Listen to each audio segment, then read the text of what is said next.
We have got a finite amount of greenhouse gases, carbon dioxide as it's often referred to, that we can burn if we want to have a world that is vaguely habitable for humans and for nature.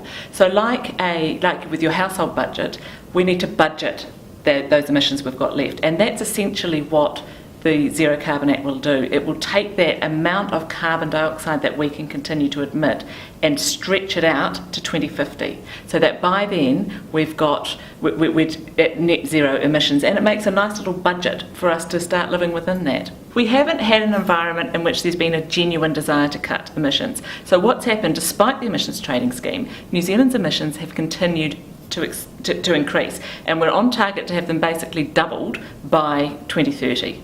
So we need to turn that around fast. The emissions trading scheme can contribute to that, but we need a whole lot of other things too. And what the Zero Carbon Act will do is set the framework. It actually tells society, and importantly business, it tells people what we can expect to see over this time. It allows us to plan and to take the steps we need in an orderly way, so we have a smooth transition to an emissions-free economy. And the clear message that our politicians need to get is that this has to happen and they can't mess with it.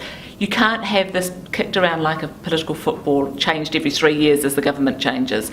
You need to have long-term clear signals about what's going to happen, because climate change is bigger than politics. You know, this is the biggest thing we've ever faced. It's the biggest thing our wildlife has ever faced as well. So we need to have that very clear. So what we really hope to see is lots of public submissions telling the politicians, yes, we want this, it's got to happen, and you need to get behind it.